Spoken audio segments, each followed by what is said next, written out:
Xin chào các bạn, chào mừng các bạn đến với channel Hiệp Tính Phát. Trong video này tôi sẽ chia sẻ hướng dẫn với các bạn cách reset tràn nhớ cho cái máy in Full Epson L3110. Như bạn thấy trên màn hình của máy in ha. Đây, ngay chỗ panel này, hai đèn sáng, hai đèn màu đỏ. Nó sáng liên tục nha các bạn. Cứ hai đèn chớp tắt cùng lúc này. Đồng thời trên màn hình của máy tính thì khi mà các bạn ra lệnh in vài tờ thì máy nó báo cái dòng này. Rồi, bây giờ chúng ta sẽ tiến hành reset nha các bạn. Rồi, bây giờ chúng ta sẽ đóng cái cửa sổ này lại.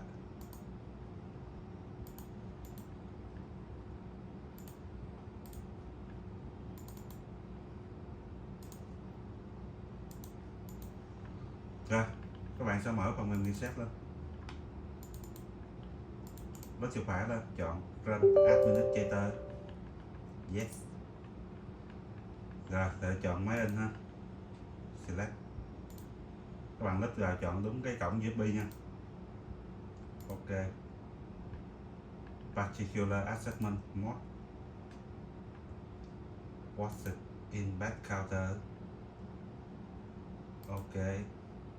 Tích vào đây. Bấm vào Check.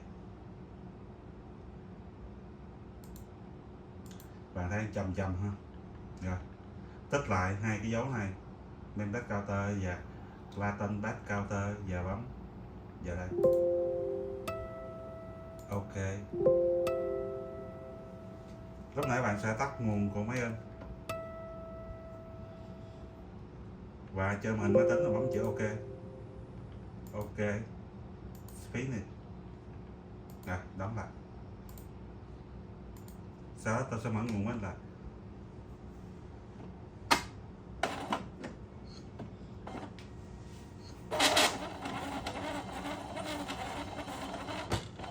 Máy in này cơ khí chạy kêu to quá.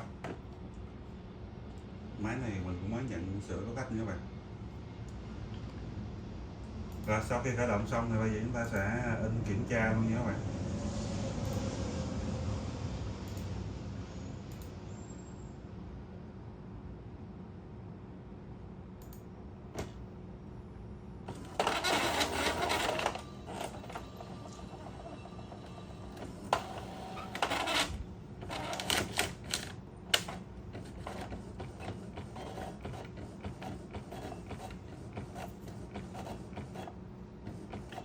Máy này là phải có kiểm tra xử lý, in ra còn bị lem đen.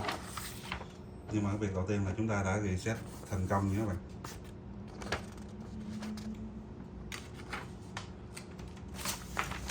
Rồi, cảm ơn các bạn đã theo dõi video.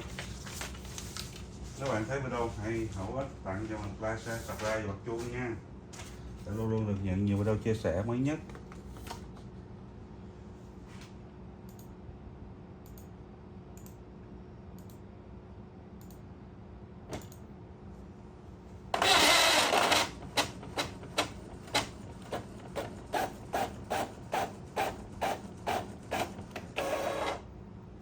Còn giờ xin chào và xin hẹn gặp lại trong những video tiếp theo.